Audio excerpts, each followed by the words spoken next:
Have you ever felt anxious, for no clear reason? Like your heart's racing, your chest is tight. But you can't explain why. You try to act normal. Smile. Work. Reply to messages. But inside, it's chaos. It feels like you're drowning in your own mind. And no one even sees it. You tell yourself, I shouldn't feel this way. I should be stronger. What's wrong with me? But what if nothing's wrong with you? What if the way you've been taught to deal with anxiety is the problem? Because in the East, people have been living with calm for thousands of years. Not by escaping emotions, but by understanding them. In this video, we'll explore 5 gentle, powerful truths from Eastern wisdom that can help you soften the grip of anxiety without fighting it. You're not alone. And you're not broken. Take a breath. And let's begin. Before we learn how to calm anxiety, we need to start with the most important reminder that what you're feeling doesn't mean you're broken. When I was younger, I used to think something was wrong with me. Every time I felt anxious, heart pounding, chest tight, thoughts spiraling, I'd ask myself, what's wrong with you? Why can't you just be normal? And that question, it didn't help. It only made the anxiety louder. Sound familiar? You see, many of us have been taught, explicitly or subtly, that feeling anxious is a flaw. Something we're supposed to fix. Or hide. Or feel ashamed of. But here's what I wish someone had told me much earlier. Anxiety doesn't mean you're broken. It means you're human. In the West, we often treat anxiety like a malfunction. As if your mind is doing something wrong. But in reality, your anxiety is your mind trying to protect you. It's your inner alarm system, overactive, yes, but rooted in care. It evolved to help you survive, not to ruin your day. From a neurological standpoint, it's your amygdala, the brain's emotional smoke detector, sounding an alarm. Even when there's no real fire. Let me give you an example. There's a woman I worked with, we'll call her Emma. She was in her early 30s, working a demanding job, juggling expectations from her boss, her family, and herself. Every morning, she'd wake up with this tight, invisible pressure in her chest. Not panic. Not pain. Just pressure. Constant and unexplainable. She thought she was weak. She said, other people handle more than I do. Why can't I? But when she started learning how anxiety actually works, something shifted. She stopped asking, what's wrong with me? And started asking, what is my anxiety trying to tell me? Turns out, Emma was burning out, quietly, steadily. Her anxiety wasn't a flaw. It was a flag waving in the wind, begging her to slow down. That's the first shift I want you to remember. You don't need to fight anxiety to heal. You need to understand it. The Buddha once said, pain is inevitable. But suffering is optional. Feeling anxious is part of the human experience. But making it mean you're broken, that's where the suffering begins. So instead of blaming yourself the next time it shows up, try this. Place your hand gently on your heart. Take a breath. And say to yourself, this is hard. But I'm okay. I'm allowed to feel this. This small act of kindness toward yourself, that's not weakness. That's the beginning of healing. So now that you know you're not broken, just human. What happens when anxiety still shows up anyway? We live in a culture that tells us to push through, to stay positive, to get over it. But when anxiety comes knocking, these messages can feel more like pressure than help. You might hear yourself say things like, why am I feeling like this again? This is stupid. I just need to stop overthinking. But let me ask you this. Has resisting ever made anxiety go away? Or does it make it worse? In Eastern philosophy, especially in mindfulness teachings, there's a very different approach. Instead of pushing the feeling away, you invite it in. Not to feed it. Not to indulge it. But to notice it, clearly, gently, without judgment. This practice is called mindful acknowledgement. It begins with one simple sentence. I am feeling anxious right now. Say it out loud, or in your mind. Not as a label. Not as a life sentence. Just a moment of noticing. Like recognizing a cloud floating across the sky of your awareness. Let me tell you about Michael. He's a high school teacher, a father of 2, and, on the surface, a calm, collected guy. But inside, he struggled with anxiety attacks that came out of nowhere. Often while driving. Or just before class started. For years, his strategy was to suppress it. Ignore it. Act normal. But it only got worse. Until one day, during a therapy session, his counselor said, "What if you just greeted it?" He was confused. Greet it? Yes, she said. Next time it shows up, just say, "Hello, anxiety. I see you." It sounded ridiculous. But he tried it. And something shifted. Not instantly. But slowly, over time.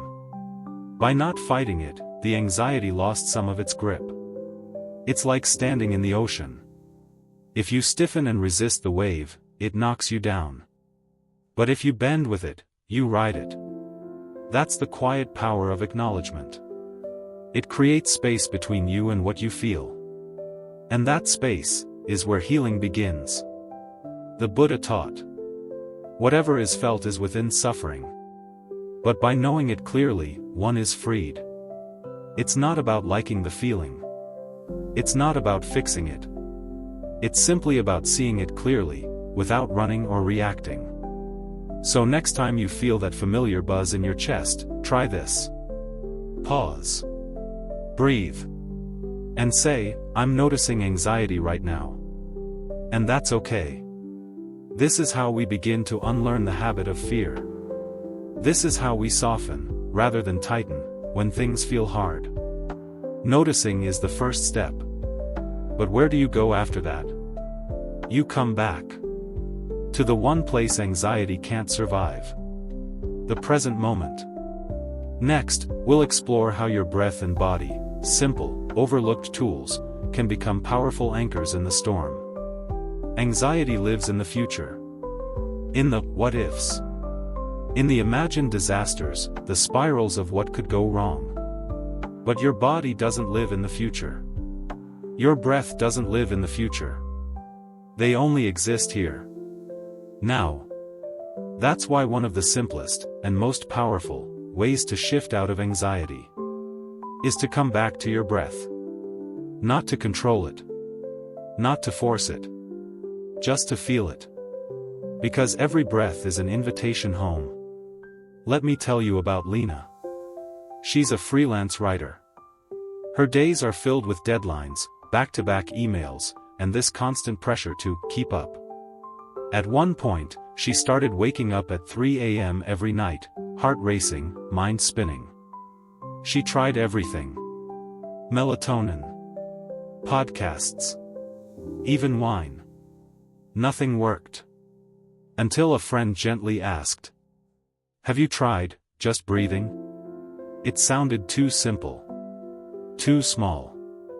But she was desperate. So she tried. One hand on her heart. One on her belly. Breathe in for 4. Hold for 4. Exhale for 6. Again. And again. It didn't fix everything overnight. But it gave her something anxiety never could. A sense of control that didn't come from force, but from awareness. Modern neuroscience confirms this. When you breathe slowly and deeply, you activate your parasympathetic nervous system, the part of your body that says, "You're safe. You can rest now." Your heart rate slows. Your muscles loosen. Your mind softens. In the East, Breath is not just a biological function. It's sacred. In Sanskrit, the word for breath is prana, life force. In Chinese philosophy, it's qi, the energy that flows through all things. In Zen, monks practice following the breath as a doorway to presence and peace.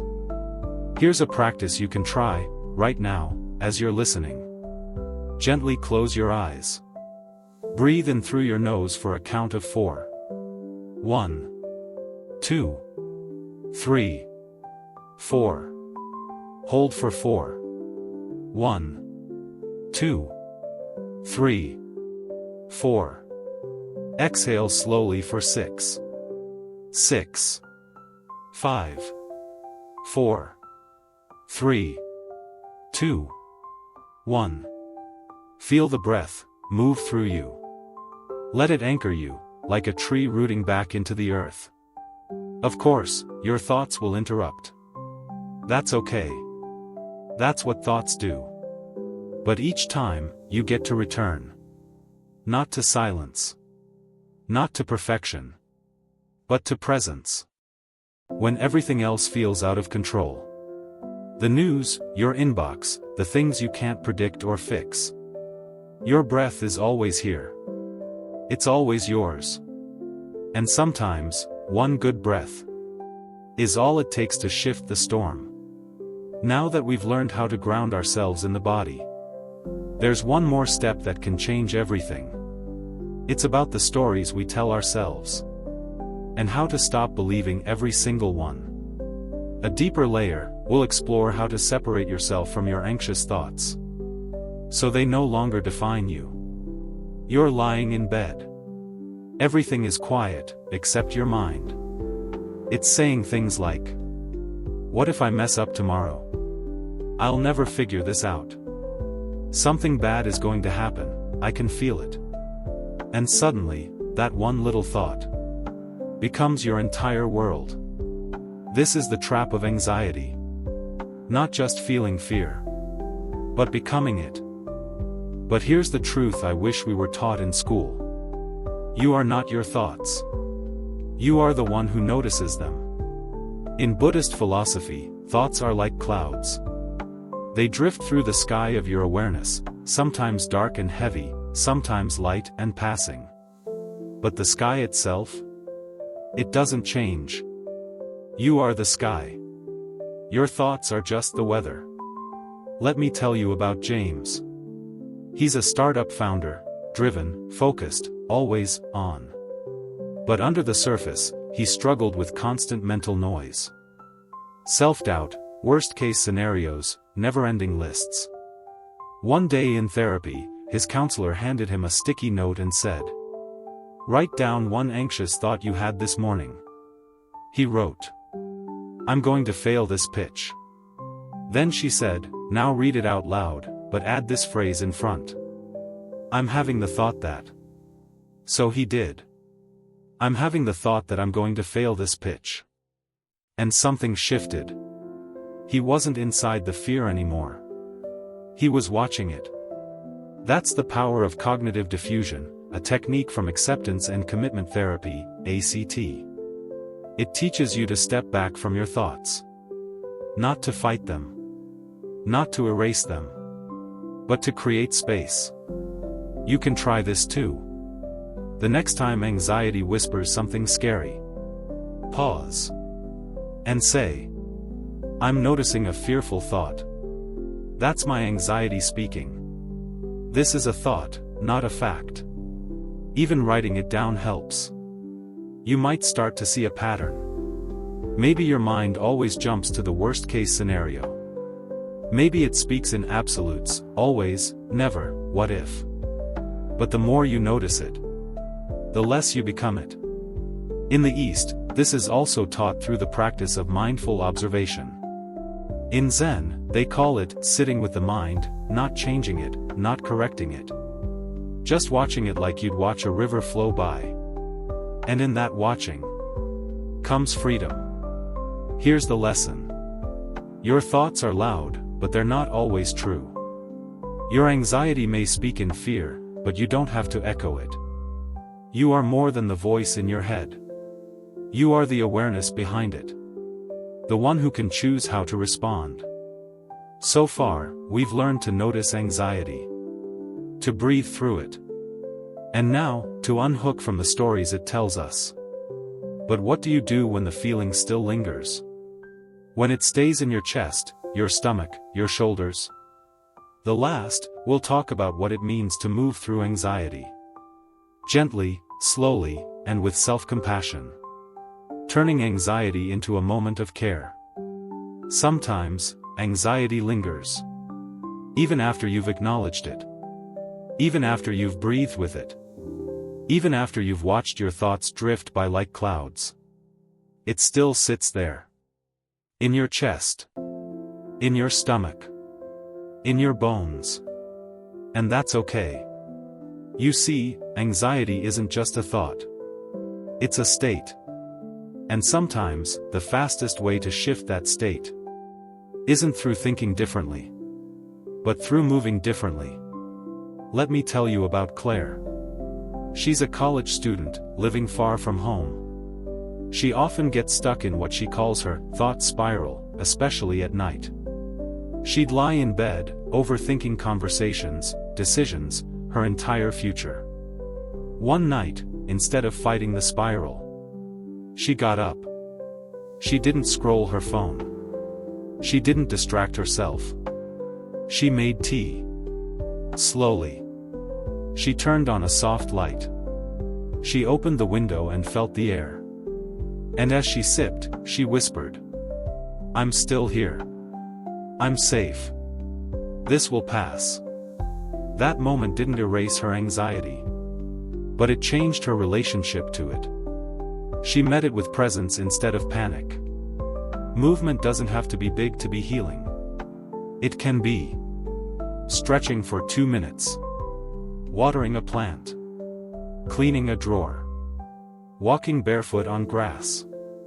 Making your bed like it's an offering to your future self. In Buddhist monasteries, monks practice this every day. They turn simple acts into rituals. Chopping vegetables. Sweeping the floor. Folding robes. Each movement, slow and intentional, becomes a form of meditation. But movement is only half the medicine. The other half is kindness. Not just toward others. Toward yourself. When the anxiety softens, just a little, that's your moment to offer yourself a kind word. Try saying, "You did the best you could. It's okay to feel like this. I am still worthy. Still enough." Place your hand on your heart if it helps. Let the warmth be a reminder, you're not just surviving. You're tending to yourself. This is called self-compassion. And in Eastern traditions, it's not a luxury. It's a practice. The Buddha said, "You, yourself, as much as anybody in the entire universe, deserve your love and affection." You don't have to wait until anxiety is gone to offer yourself kindness. In fact, that's when you need it most. That's when healing happens. Not in the absence of fear, but in the presence of love. So here's your reminder. Anxiety may still visit. It may knock on your door uninvited. It may even stay for a while. But now, you have something to meet it with. Awareness. Breath. Space. Movement. Kindness. You are not broken. You are becoming more whole. Each time you choose presence over panic, softness over struggle, and care over criticism.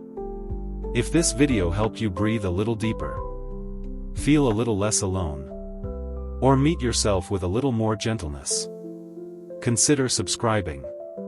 I share more mindful reflections, Eastern wisdom, and calming tools to help you navigate this human journey. And if someone you love is struggling with anxiety, maybe send this to them. Because sometimes, one soft voice, one small moment, is all it takes to find our way back.